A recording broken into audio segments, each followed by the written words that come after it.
Welcome to the Robert Lewis Sermons Podcast, an archive of Robert Lewis's sermons while at Fellowship Bible Church in Little Rock, Arkansas.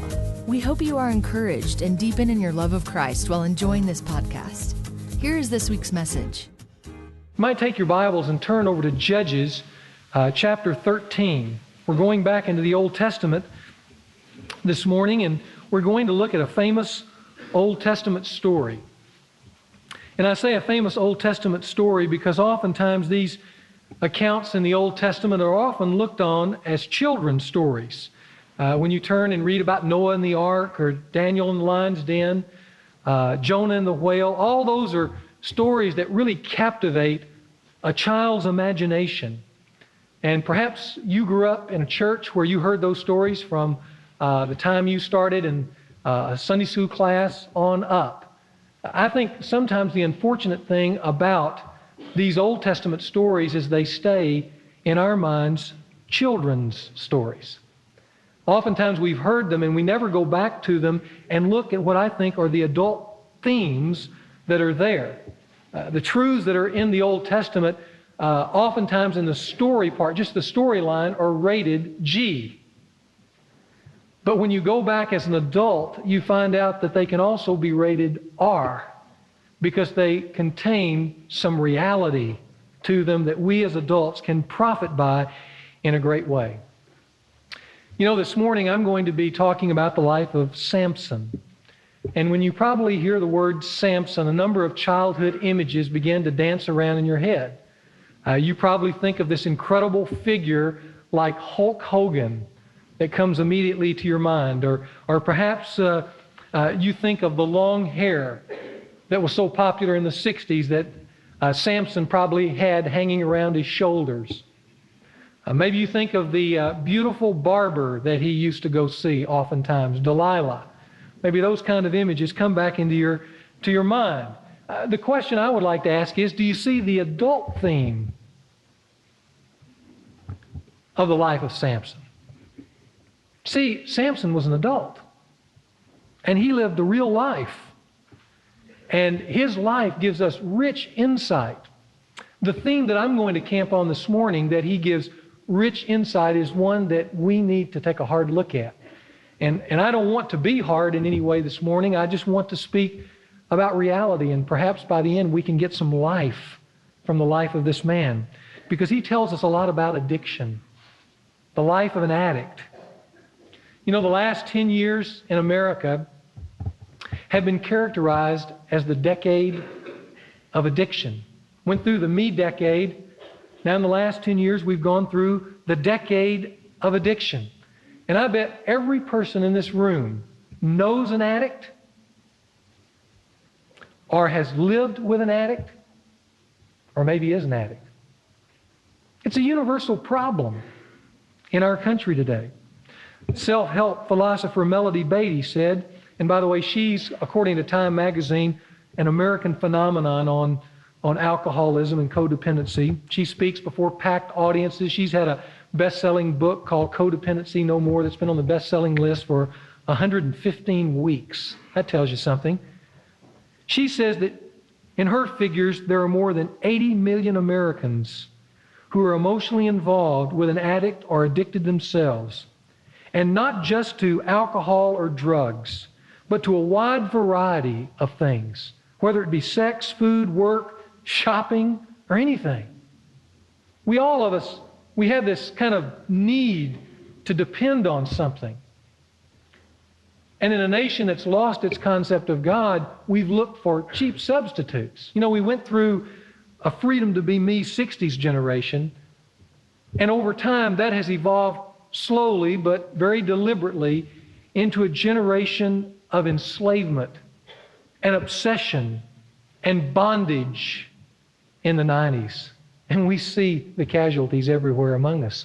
Maybe we even feel like a casualty because there's a lot of pain, real pain, in addiction. A lot of us have heard a great deal. What I want you to know is that's nothing new to the Scriptures. Scriptures knew that all along, and in chapter 13 it gives us 21 centuries ago the life of an addict. and how that could be changed. And we're going to look at it here this morning. Let's look at chapter 13, the first 7 verses, because they introduce us to the background of an addict. In chapter 13, it says, "Now the sons of Israel again did evil in the sight of the Lord, so that the Lord gave them into the hands of the Philistines 40 years. There was a certain man of Zorah, of the family of the Danites, whose name was Manoah, and his wife was barren, and had borne no children. And then the angel of the Lord appeared to the woman and said to her, Behold, now you are barren, and have borne no children, but you shall conceive and give birth to a son. Now therefore be careful not to drink wine or strong drink." See, even back then the Bible was saying, if you're pregnant, don't drink. "Nor eat any unclean thing. For behold, you shall conceive and give birth to a son, and no razor shall come upon his head. For the boy shall be a Nazarite to God from the womb. And he shall begin to deliver Israel from the hands of the Philistines." The woman came and told her husband, saying, "A man of God came to me. His appearance was like the appearance of an angel of God, very awesome. And I did not ask him where he came from, nor did he tell me his name. But he said to me, Behold, you shall conceive and give birth to a son. And now you shall not drink wine or strong drink, nor eat any unclean thing. For the boy shall be a Nazarite to God from the womb to the day of his death." Now, to catch you up, we're looking in the book of Judges, and it's named Judges because the book describes 7 judges who ruled over Israel during a time where they were just a tribal state. Samson happens to be the 7th judge of these 7 judges. And as you saw in verse 1, the oppressor at this particular period of time was the nation of the Philistines. And in the midst of that oppression that came upon Israel as they continued to walk out of step with God's ways, God raises up a 7th and last judge, and his name is Samson. Now, Samson is a unique figure, and it introduces us to him in these opening verses because he comes by way of a very godly couple. In a sense, it almost typifies, in a sense, the Christmas birth story, doesn't it? This barren woman who's conceived with this announcement by an angel.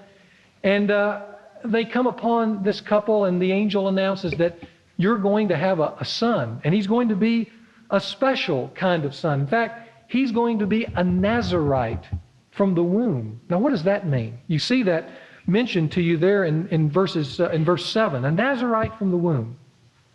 If you go back in the Old Testament law, you find out that a Nazarite was a person who would set themselves aside for a season of time, to give themselves wholeheartedly to the devotion of the service of God. It was if you were to say to yourself, I'm going to stop my job for a while, and I'm going to go on a missions trip for the church, and I'm going to give myself totally to this work of God until it's finished. The way a Nazarite would publicly signal that he was about to go upon this service is that he would do 3 things, and it was listed in the Old Testament law. Some of it's mentioned here. The first thing is that he would not touch during the season of service wine or any strong drink. A second thing is that he wouldn't cut his hair. The third thing is that he would not touch any dead animal, any dead carcass, whether it be an animal or a person. He'd stay away from dead things. Now, he would do that because it would publicly demonstrate that he was set aside unto service to God. Samson, though, was different than any other Nazarite before or after, because Samson was set aside from the womb for life. He was the most unique Nazarite who ever lived. And so he grew up not touching any dead thing, not ever cutting his hair or drinking wine, as he grew up under this godly couple. Now, those Nazarite vows were also symbols of spiritual realities about his life. For instance, the fact that he didn't touch any dead thing. You know, in the New Testament, we're told that we're dead in our trespasses and sin. Sin, trespasses, those are dead things. Living the old way of life before we became a Christian, those are dead things. And once you're given into service to God, you don't go back and practice the old things you used to practice. That's the old life. Drink, strong drink. You know, Paul says in Ephesians 5, we're not to be drunk with wine, but filled with the Spirit. Samson grew up with a symbol, not drinking wine, as a way to remind him he was not to ever depend upon natural resources for stimulation, for joy, for happiness. He was to depend upon supernatural resources, the Spirit of God that gives permanent satisfaction and joy. He wasn't to cut his hair. He was to grow it the length of a woman. Now, in Old Testament times, to grow your hair a length of a woman was a shameful thing. It was a rugged, agrarian type society, and to identify with a woman who was physically, and women still are, not as strong biologically, muscularly, was a sign of weakness. But he would grow his hair long, not because he was trying to demonstrate weakness of a physical nature, but his long hair was to indicate weakness of a spiritual nature. That is, the job God was calling him to do, to liberate Israel from the Philistines, in his own strength, he was not able to do. But he was to depend upon God's strength, and his long hair was to always say, Samson, in and of yourself, you're not able, but you must trust me. I mentioned those things right here at the start because those things are true of a Christian. Because when we become a Christian, when we're born again, in a sense, we become a Nazirite, set aside. That's what the word sanctify means. That's why we're called the elect of God. We're set aside, and we're not to depend upon natural resources, but supernatural. We're not to go back to the old life, but pursue the new life. We're not to count on our own strength because we're not adequate in ourselves to consider anything as coming from ourselves, Paul said. But our adequacy is always from God. I can't be a good husband on my own. I've got to have God's help. I can't live a moral life. No one can live a moral life consistently in and of their own strength. They've got to have God's help. And that's what Samson grew up as, a Nazirite from the womb, one set aside from service to God. He was very unique in that capacity. I say all that because he was an extra special young man. You know, as you go through, and we could read the rest of chapter 13, we won't, but he had godly parents. He had a godly calling. And if you'll notice in verse 24 of chapter 13, God anointed him in some very special ways, blessed him throughout his childhood. It says, then the woman gave birth to a son and named him Samson, and the child grew up, and the Lord blessed him. Now I hope at this point, now that I've given you the background of this young man, that you're probably wondering, if you look at your outline, because your outline says that this first section I'm speaking about is the background of an addict. And you're saying, I don't see it. I don't see the background of an addict. I don't see in chapter 13 any physical abuse. There doesn't seem to be any poor parenting here. He certainly doesn't have a bad environment, not with these godly parents. There's no love deprivation. There's no substance abuse of any kind here in chapter 13. And you know something? You're right. Samson had a real, wholesome, healthy upbringing. And he had advantages with the blessing of God that most of us will never have. So how is this the background of an addict? Well, we'll go on to see this, but I make all that background so that you can write one statement on your sheet of paper. And this is the statement. Addicts come from good homes too. Addicts come from good homes too. Some of you may have seen the video of James Dobson interviewing Ted Bundy the night before he was executed in the electric chair for the gross crimes that he committed in a number of serial murders where he tortured young women and then executed them. And I watched that film with a number of other people in my community group in my home. And one of the things that came across over and over and over again as the camera drew up close to Bundy's face, a face of death, by the way, in just a few hours, he would say, I want the people out there to know that I grew up in a good home. I had good parents and they loved me. We went to church every week. My brothers and sisters are Christians even to this day.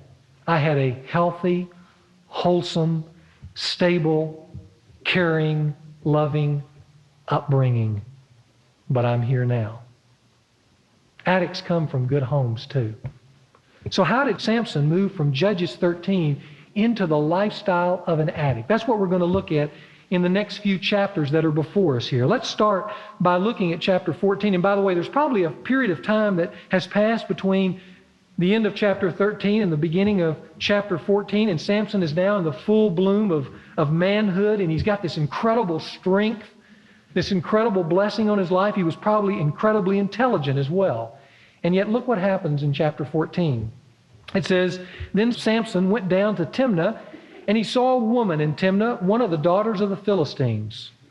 That's the enemy, by the way. And so he came back and he told his father and mother, I saw a woman in Timnah, one of the daughters of the Philistines. Now therefore, get her for me as a wife. His father and his mother said to him, Is there no woman among the daughters of your relatives or among all our people that you go to take a wife from the uncircumcised Philistines? But Samson said to his father, Get her for me, for she looks good to me. Well, that sounds pretty intimidating, doesn't it? And it probably was to his dad as he spoke those words. Samson is revealing to us in these opening verses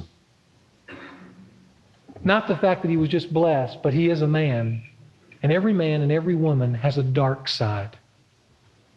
And what you see in chapter 14 is the dark side that comes despite a good upbringing. Now, a dark side is something every person in this room has.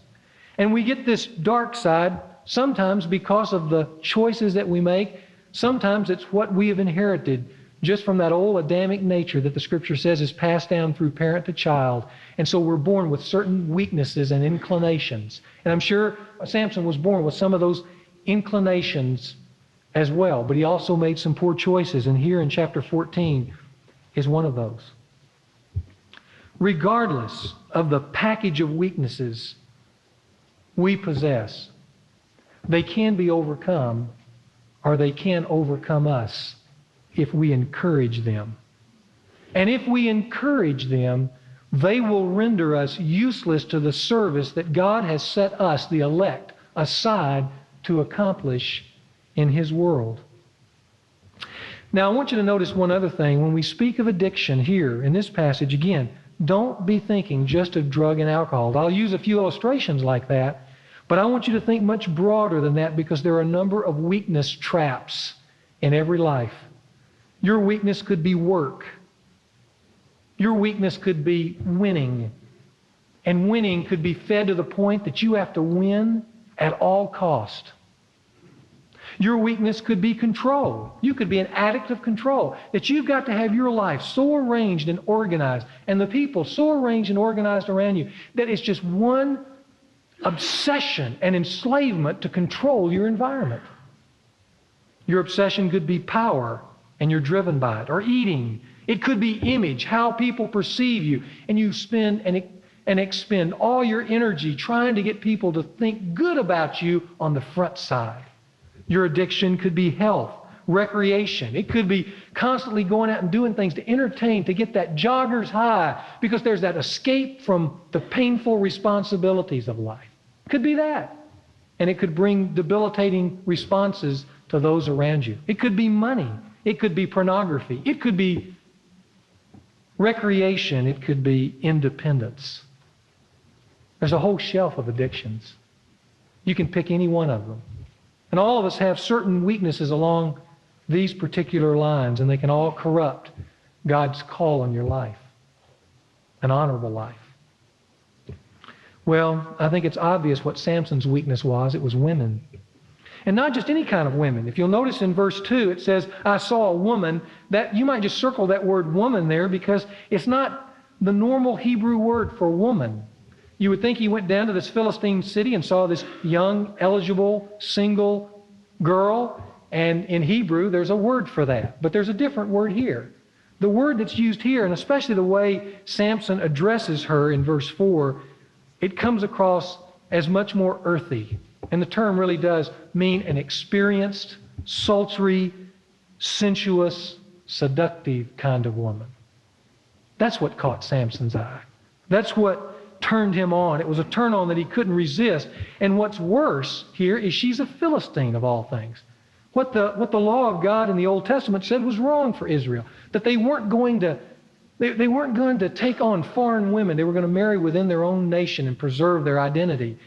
And yet, in this little scenario of 3 verses, you begin to see that none of that mattered to Samson. He shows his first step in the lifestyle of an addict, and you can write this down on letter A. Here's what he does. He trivializes his weakness. And that's always the first step.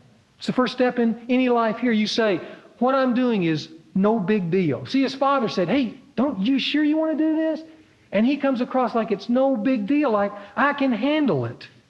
And he kind of brushes it off and as almost irrelevant, that I'm strong enough. Look at me. I can handle. I'm a big boy now.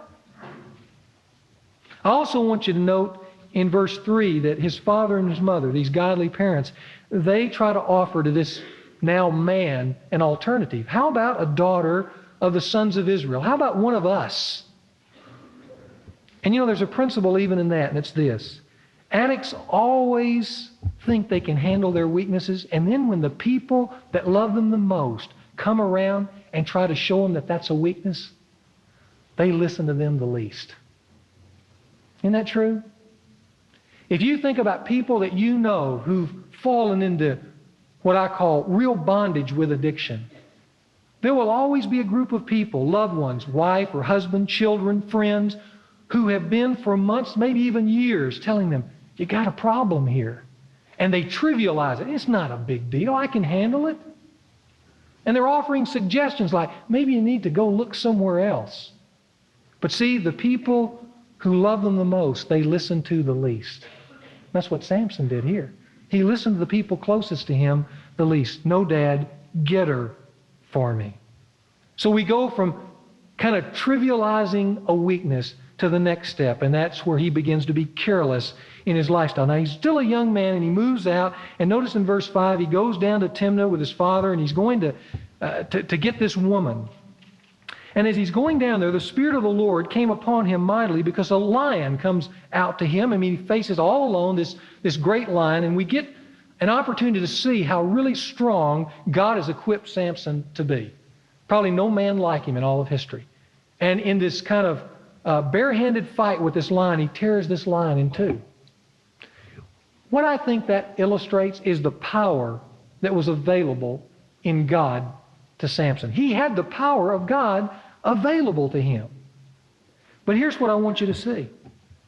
When it came to his weakness, he never drew on that power.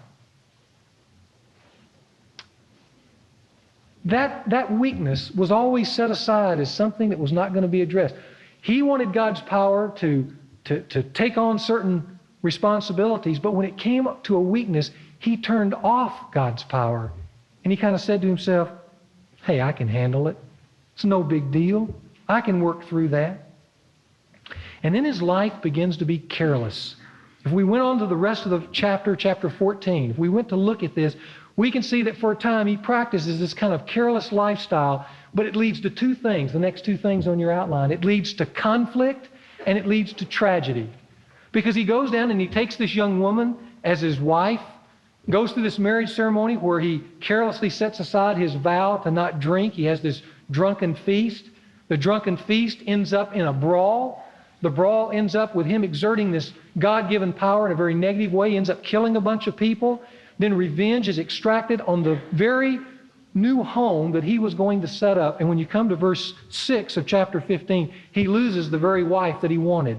Notice it says, then the Philistines said, who did this? And they're referring to the slaughter that Samson caused on the Philistine people. And they said, Samson, the son-in-law of the Timnite, because he took his wife and gave her to his companion. And then it says, then the Philistines came up and burned Samson's wife and her father with fire. You know, that's often how weaknesses that are kind of carelessly indulged in ultimately lead to, don't they? It starts out real simple. I can handle it. And then you go through a few scenarios where you kind of go out there and you do what you want to do, and there's no accountability at that point, and you kind of get away with it. But then eventually, that accountability comes back on you. It finally comes to call, and payment is due, and there's conflict. And how many homes have been lost to addiction? A lot of them. How many people have been exposed because they thought they could keep on kind of nursing and feeding that weakness, and they thought, payment will never come due. You know, when Samson went down originally, you know, he said, I want this woman. He went and did it, but there was no payment in the beginning. There was on the backside. You know, some of you probably read about Richard Berenson, the brilliant president of the American University of Washington.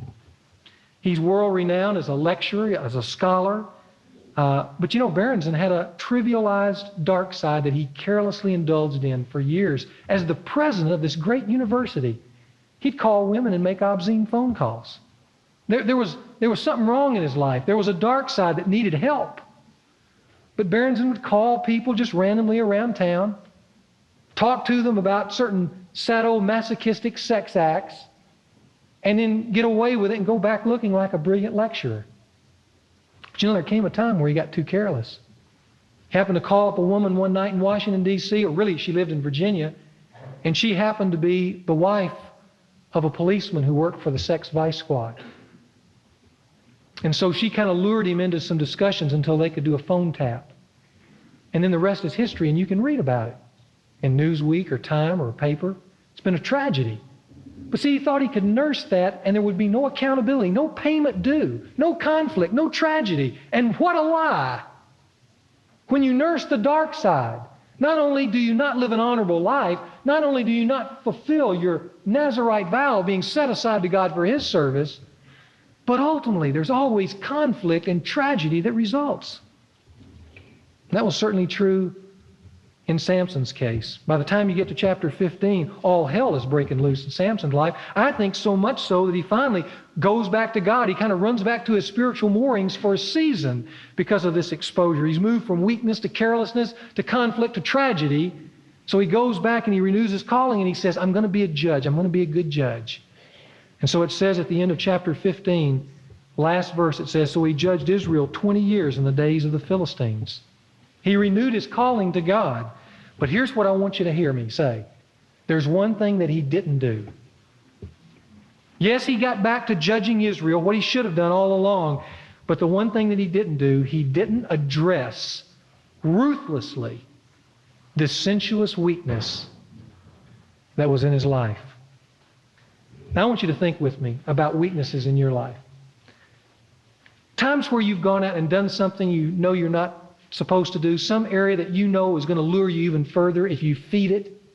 Maybe there have been times you've gotten away with it just narrowly. Maybe there's been times you've been caught, and the person who caught you graciously said, I'm not going to expose you, but don't do it again.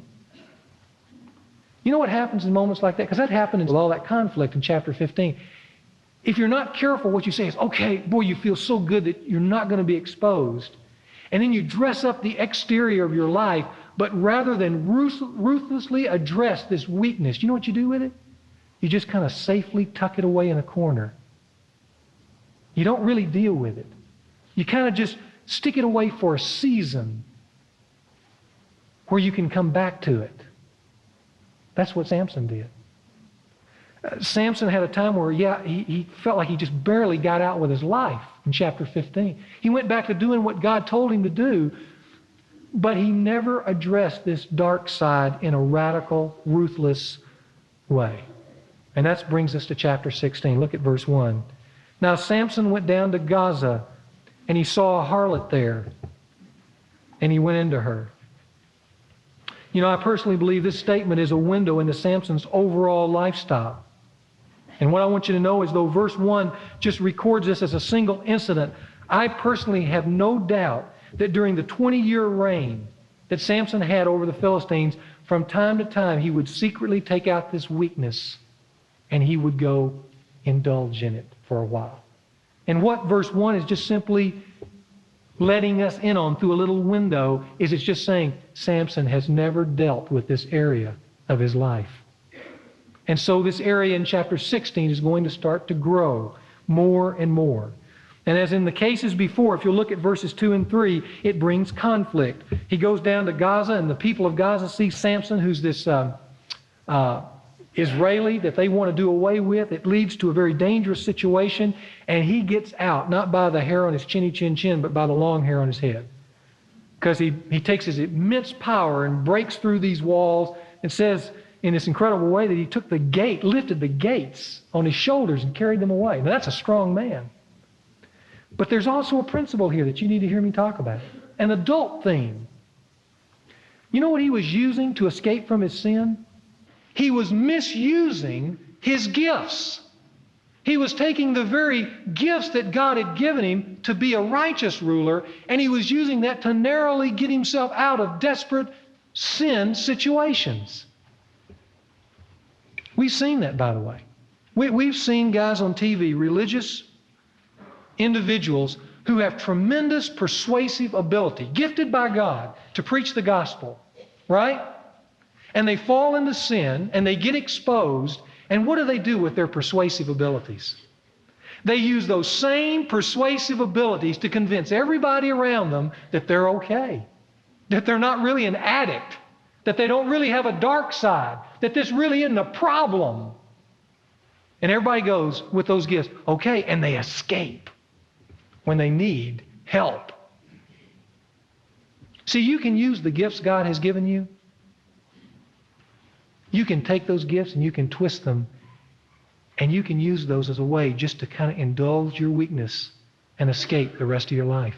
You can use it that way and pervert their original intent. Well, that's what Samson did. And in doing that, what Samson did is begin to show us this, that now he's this full-fledged addict. Because notice his life from 14, 15, and 16, he's going from this scenario: sin, conflict and tragedy, narrow escape. Sin, conflict and tragedy, narrow escape. That was his lifestyle here for a while. By the way, you know what? That's a formal definition of addiction. Let me tell you how they define addiction in the medical books. It says, addiction is the habitual practice of a behavior to control one's mood in spite of the fact that the behavior creates repeated problems. Addiction is this habitual practice where you kind of escape from the painful responsibilities of life. In Samson's case, ruling. That was a real responsible position. And you go off and kind of get a mood lifter for a while, even though it brings repeated problems and conflict. But there he is, over and over again. Does that ring a bell with some of you? Maybe about your own lives? Maybe about something that's going on in your own particular life? Maybe you're not at the stage of full-fledged addiction, but maybe you're trivializing a weakness. Maybe there's already a little bit of conflict around. You need to listen, because these things are real important. Because this isn't the end of the lifestyle. The addiction phase is just 2 phases from the end. Because there's 2 more extreme phases beyond addiction that we're going to see Samson fall in now. The first is what I call the insanity phase. The insanity phase. Because notice what happens here in verse 4. See, he's had this experience with the harlot, and then in verse 4 it says, and after this it came about that he loved a woman in the valley of Sorek, whose name was Delilah. Here's Delilah. Now, by the way, the word woman is the same word in chapter 14. It's this sultry vixen. It's not just an ordinary maiden. It's someone who would really catch his sensuous eye. That's what Delilah was. And look at verse 5. It says, and the lords of the Philistines came to her and said to her, entice him and see where his great strength lies and how we may overpower him, that we may bind him to afflict him, and then we'll give you 1,100 pieces of silver. I kind of laugh when I read this because really here we are in the 11th century BC and we've got a Marion Barry sting going on. Except it's being pulled off by the Philistines on Samson. And so Delilah takes him up. She says, okay, I'll be the sting. So look at verse 6. So Delilah says to Samson, when he comes in one of his liaison affairs here, please tell me where your great strength is and how you may be bound to afflict you. Does that sound like a strange statement? You say, I thought you said this guy was intelligent. And she says this 3 more times. She says, hey, tell me where your strength is. And he kind of plays and toys with her, you know, in these repeated affairs. See, he's in this cycle now with her. He's really locked in. And she's asking him this outright. But you know what? He doesn't make the connection anymore. And you know why he doesn't make the connection? Just like Marion Barry didn't make the connection. See, there comes a phase in your life where you're just blinded. Things can be so apparent to everybody else, but they're not apparent to you. And here he is in these regular visits to the Sorek Valley with Delilah. And those visits, those sensuous encounters become a reality all on their own. And the true reality that's around this is totally blurred out to the place that she could ask him questions like this and he would make no connection, really. He just wanted pleasure. Just don't bother me with the pain. Just give me the pleasure. That brings us to verse 15. Then she said to him, how can you say, I love you, when your heart is not with me? You've deceived me these 3 times and have not told me where your great strength is. And it came about when she pressed him daily with her words and urged him that his soul was annoyed to death. I mean, here he is, and he finally bottoms out with this constant badgering because you know what she's inflicting on him? Emotional pain by nagging him. And finally, he gives his secret of his strength away because he doesn't want any pain of any kind. That's a sign of an addict. Don't give me the pain. I don't want to think about my responsibilities. They're now driven, see, he's in that phase of insanity, by pleasure. So just to get away from that pain, in verse 17, he finally tells her. By the way, Delilah's name means weakness. He tells Miss Weakness, a razor has never come on my head, for I've been a Nazarite to God from the mother's womb. And if I am shaved, then my strength will leave me, and I shall become weak and be like any other man. And so she immediately hops on that because she knows he's speaking the truth, and she calls on the Philistines. And then look at verse 21. The Philistines come, they seize Samson, and they gouge out his eyes. How graphic, and what a true picture of where Samson really was. He was blind all along anyway, wasn't he? But they gouge out his eyes symbolically to indicate his own blindness, and they brought him down to Gaza, and they bound him with bronze chains, and he was a grinder in the prison. Samson, this incredible Hulk, gifted, talented, called by God, and here he is in the final stage of the lifestyle of an addict. It's called bondage. Bondage. He's blind, he's bound, he's powerless before his enemies, and he's been reduced to walking in circles around a grinder. What a picture of where addiction finally ends. What a futile, futile way of life. He's lost everything to this goddess called pleasure. Just like some people lose everything to the goddess called image, or the god called strength, or the god called food, or the god called control. You can reach these points. And Samson reached this point. It's a scene that's played out, ladies and gentlemen, all over America today. I read this note by Paul Mayotte, a Massachusetts teenager. He wrote part to his friends and part to his brother. He said this, I hate myself. I can't believe I did this to myself. My mom and dad were so right when they said one bad habit leads to another. I can't understand why I'm not dead already. I've tried enough with cocaine. My lungs are gone. My nose is shot. I'm on my last roundup. So Tom, that's his brother. So Tom, I hope you let some kids read this letter. I was a good kid once upon a time, a long, long time ago. I brought all this on myself, and I'm sorry. See, that's a statement of bondage. Paul Mayotte went ahead in his pickup truck and shot himself in the head. He ended it because it was a life of futility. It had gone from an honorable life to a dishonorable life, from a life that could have had passion and meaning to a life that was barren and empty and dead. That's where he ended. And that's where Samson's life could have ended. But it doesn't.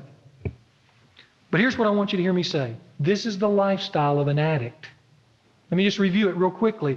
It starts with trivializing a weakness. People see it in others, and they try to tell you about it, especially loved ones, but you don't want to hear it. Then you become careless, and you indulge in those careless actions. Then it starts bringing some conflict and tragedy, but you keep going and repeating that cycle over and over, and then you're in the addict stage. But the addict stage, uncontrolled and unaddressed, moves then to insanity, and insanity finally to bondage. And then sometimes in bondage, people finally wake up. We read it all the time in the newspapers, especially with certain public figures, movie stars, athletes. But look what it took. A humiliating crash, the loss of everything, public exposure and ridicule to bring an addict to his senses. It doesn't have to be that way, but oftentimes it is. It certainly took that for Samson, I'm sure, as he was walking around this grinder, and then one day when the Philistines called him out so they could just laugh at him, I'm sure it finally brought him to his senses. I mean, notice up in verse 25 of chapter 16, it happened one day when the Philistines were all gathered for a party in high spirits. They said, "Call for Samson that he may amuse us."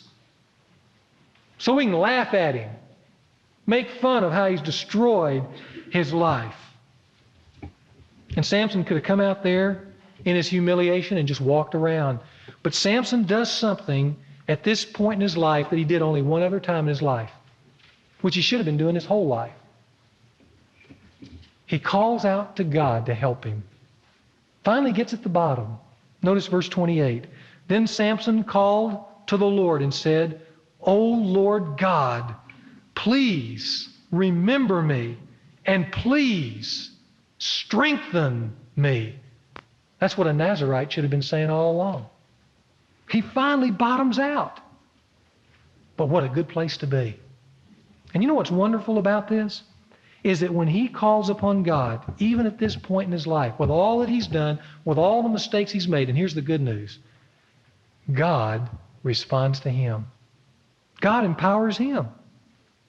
Bill Wilson, who's the founder of AA, uttered the same kind of prayer in 1935. There he said, "I humbly offered myself to God to do with me as he would. I placed myself unreservedly under his care and direction, and I admitted for the first time that of myself I was nothing." You know what a Nazirite vow should have said to Samson his whole life? You're nothing. You know what the Christian should know more than any other truth?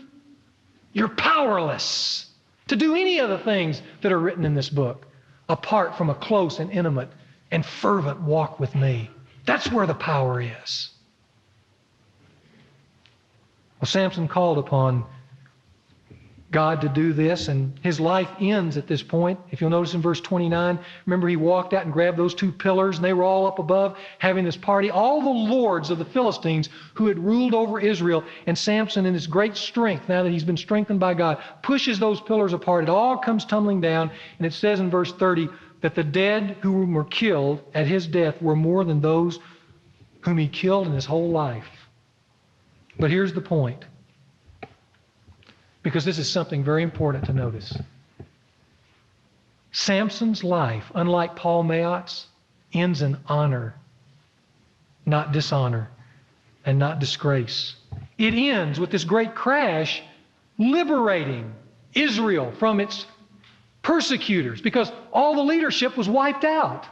What he was called to do all along. So his life ends in liberating Israel.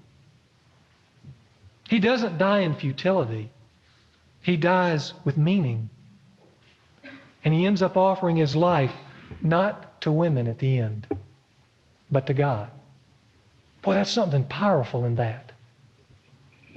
What all this says to me is that regardless of where any of us are, and we all are somewhere along this line, what it says to me is it's never too late, never, to recover. It's never too late to come back from a weakness, to make what was disgraceful honorable again. It's never too late to get back to the purposes of God. It's never too late to call out to God, because if you call out to Him, He will hear you anywhere, anytime, any place. That's what it says to me. And it also says to me that it is too late for any of us here, as long as we protect our weaknesses and are unwilling to admit them, to release them, or to address them. That's what it tells me. Now let me ask you some questions. Are you on your way to being a Nazirite or an addict? See, really, there's just two paths, generally speaking. You're either going to be set aside and your gifts and talents and abilities are going to be used in an honorable way in this city, Or they're going to be used in a way that's ultimately going to enslave and oppress you and hurt a lot of people around you. One or the other. Is there a weakness that you are feeding? And you don't have to be down at the bondage stage. You can be right at stage 1. Just a weakness that someone's pointed out to you as a weakness. Your anger, your need to control, the way you eat, what you watch on TV or at the movies, and somebody's saying to you, you know, I don't think that's good for you. And you go, I can handle it. Don't bug me. Think about where you are. Think about making a difference. Think about living what this world desperately needs, an honorable life, full of integrity, set apart to God. And I'm not talking about going to be a missionary or being a preacher. I'm talking about living the Christian life.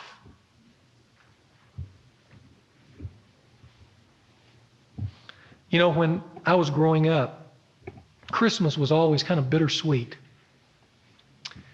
And the reason it was bittersweet is because my dad, as many of you know, was an alcoholic. And when the Christmas season would roll around, it would always kind of trigger some things in him. And I can't psychoanalyze him now, but just a little bit that I got to know my dad, I'm sure that my dad had very great difficulty interacting with people.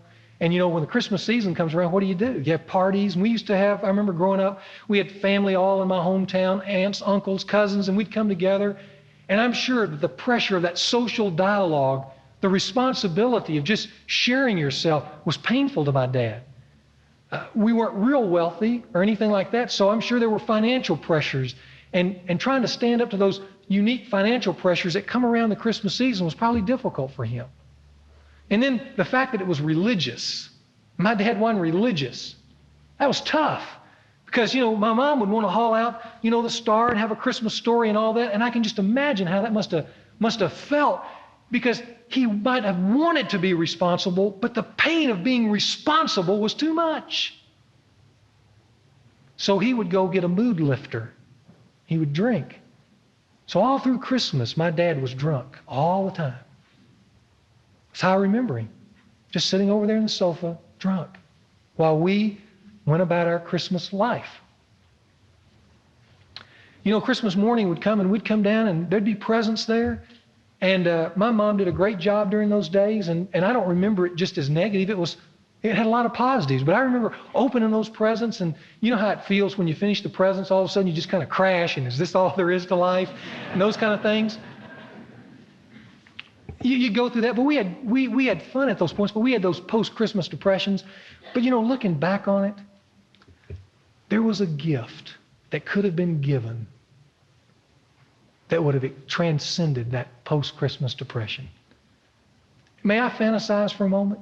It would have been wonderful for me to have come down on Christmas Day in front of that tree and had my dad sit us around as a family and just looked us in the eye and said, I want to tell you, I'm an alcoholic.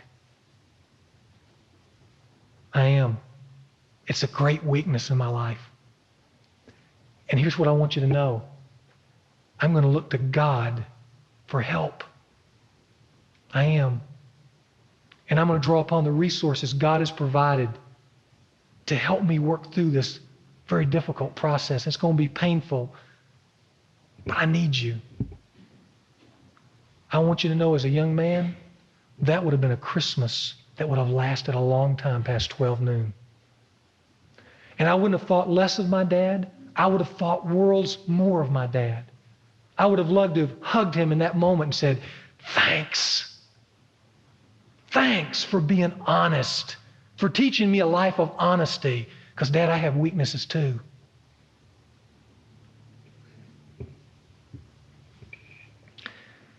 You want to give your wife a great Christmas present, men? Or maybe ladies to your husband, or one of you to your children, or maybe some of you younger people to your friends around you. You want to give them a present that transcends all the others? Why not admit what I'm struggling with? Why not come to the place that I'm not trying to just live under the addiction of an image and just say, you know, I got a problem here and I need help. And I'm going to look to God, and I'm not going to just put it aside. I'm going to deal ruthlessly with it because I want to live an honorable life. I want to live a life of integrity. I don't want to live a life of secrets. When I go to my grave, I did some good things, but behind it all was a legacy of lies and cheats and secrecy and sin. I want to die a pure man, pure woman. But I'm also weak, and I've got holes. It's okay to admit that. Here's what I want you to know, because this is called the family and addiction. I want us to be able to admit it. We're not good. We're all weak. We all got problems. Let's embrace each other in love and admit it, and help each other live an honorable life for the glory of God. Let's stand and pray.